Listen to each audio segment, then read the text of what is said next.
Ring বাজতেই phone হাতে নিয়ে স্ক্রিনে সুরভির নাম দেখে বিরক্তিতে ছেয়ে গেল অর্কর মনটা। রিং বেজে বেজে ফুরিয়ে গেল, রিসিভ করল না সে। ফোন সাইলেন্ট করে পকেটে ভরে রেখে আবারও আড্ডায় মেতে উঠল অর্ক। পাশ থেকে টিপ্পনি কাটতে ছাড়ল না পিন্টু। কি কৃষ্ণের বাজি বাজলো বুঝি? ছাড় না, এড়িয়ে যাওয়ার চেষ্টা করে অর্ক। সত্যি কি অর্ক, কি হয়ে গেছে? একদম জরুকা গোলাম। মনের ভেতর ক্ষোভের বুদবুদ তৈরি হতে থাকে অর্কের। তা আজ কয়টা নাগাদ মেয়াদ? মানে কয়টা পর্যন্ত বাইরে থাকার অনুমতি দিয়েছে বউ? অনুমতির কি আছে? আমি আজকে সারা রাত থাকব। উরি বাস, ভাত জুটবে কপালে? ভাতের কি হলো? এই যে, এই নে, চিকেন গ্রিল আর নান নিয়ে আয়। পকেটে হাত দিয়ে কয়েকটা হাজার টাকা বের করে আনলো অর্ক। গুনলও না কয়টা বের হলো। হুল্লোড় উঠে গেল বন্ধুদের মধ্যে। সে কি, বউ তোকে এত টাকা পকেট মানি দেয়? দেখিস আবার সারা মাস না খেয়ে থাকতে না হয়। যা যা। চিকেন গ্রিল আর নান রুটি দিয়ে জমে উঠেছে তাদের আড্ডা। অনেক দিন পর আবার এতটা লাগাম ছাড়া হয়েছে অর্ক। সত্যি সুরভিকে বিয়ের পরে প্রথম প্রথম ভালো লাগলেও এখন রীতিমতো শ্বাস নিতে কষ্ট হয় তার খবরদারিতে। লাঞ্চের পরে কল করে জিজ্ঞেস করে, খেয়েছো? ন্যাকামি যত সব। সারা রাত থাকবো বললেও 11:40 দিকে উঠে দাঁড়ালো সে। উঠি আজকে, বৃহস্পতিবার রাতে আবার উঠি কি, কালকে সকলের অফিস নেই তো। অর্ক বসে পড়ল আবারও। ভোর রাত পর্যন্ত চলল আড্ডা। তারপর তারা সবাই এদিক ওদিক ছড়িয়ে ছিটিয়ে শুয়ে পড়ল। অর্কর ঘুম ভেঙে গেল ভোর 6টা। প্রতিদিন এই সময় উঠে অভ্যাস হয়ে গেছে। বালিশ ছাড়া শুয়ে ব্যথা করছে ঘাড়টা। ফোন হাতে নিয়ে স্ক্রিনে দেখতে পেল 87টা মিসড কল। বলা বাহুল্য সবগুলো সুরভিরই হবে। মেজাজ খারাপ হয়ে গেল অর্কের। কল ব্যাক না করে চুপচাপ রেডি হয়ে বেরিয়ে আসলো অর্ক। পিন্টুর ঘুম ভেঙে গেলে আবার এটা সেটা বলে মেজাজ খারাপ করে দেবে। বাসায় ফিরে কলিং বেল বাজানোর পর উদ্ভ্রান্তের মতো চেহারা নিয়ে দরজা খুলে দিল সুরভি।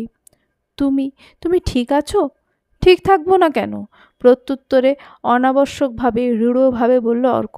আমি সারা রাত তোমাকে কল করেছি। কেন করেছো? খেকিয়ে উঠল অর্ক। তোমাকে নিষেধ করে দেওয়ার হয়েছে না? আমি আমার ফ্রেন্ডসদের সঙ্গে আড্ডায় গেলে কল করবে না আমাকে? আমি আমার ফ্রেন্ডদের মুখ দেখাতে পারি না লজ্জায়। ও, বলার মতো আর কিছু বোধহয় খুঁজে পেল না সুরভি। ঠিক আছে, আর কোনো দিন কল করব না আমি। প্লিজ, রুক্ষস্বরে বলল অর্ক। প্লিজ। স্ক্রিনে তোমার নাম দেখে, তোমার চেহারা দেখে আমার মেন্টাল প্রেশার বেড়ে যায়। অশ্রু লুকোনোর প্রাণ প্রায় চেষ্টা করে মুখটা অন্যদিকে ফিরিয়ে রাখল সুরভি। ওর দু চোখের কোল ছাপিয়ে তখন অশ্রু গড়ানোর উপক্রম হয়েছে। 5.5 মাস পরে শুক্রবার সকালে একটুখানি দেরি করে ওঠে সুরভি। অর্ক বাড়িতে থাকে না বলে সে তার মতো করে মুভি দেখা অভ্যেস করে ফেলেছে। পোস্ট গ্র্যাজুয়েশন করছে। শুক্রবার সকালে উঠে ক্লাসে যায় ও এখন। ঘুম ভেঙে উঠে সময় দেখার জন্য ফোনটা হাতে তুলে নিল। মিসড কল উঠে আছে 4টা। একটা অর্কের নাম্বার থেকে, বাকিগুলো অচেনা নাম্বার থেকে। প্রথমে অর্কের নাম্বারে কল ব্যাক করলো সুরভি। হ্যালো ভাবি, আমার নাম পিন্টু। অর্ক তো গতকাল রাতে অ্যাক্সিডেন্ট করেছিল। তাই? বেশি খারাপ কিছু? নিরুত্তাপ উদাসীন স্বরে বলল সুরভি। না, বেশি খারাপ কিছু না। একটা বাস ওর বাইক ওভারটেক করতে গিয়ে ধাক্কা দিয়ে ফুটপাতে ফেলে দিয়েছে। মেজর কিছু ঘটেনি, এমনিই কেটে ছিঁড়ে গেছে। ডাক্তার ড্রেসিং করে ব্যান্ডেজ পেঁচিয়ে দিয়েছে। ভাগ্যিস আমার বাসার কাছে ঘটনাটা ঘটেছিল, বেশি দূরে নয়। আমাকে কল করার সঙ্গে সঙ্গে আমি গিয়ে ওকে নিয়ে হসপিটালে এসেছি। ভালো করেছেন, থ্যাংক ইউ। খানিকটা দমে গেল পিন্টু। আপনি আসবেন না? আপনারা তো আছেন, আমার আসার দরকার?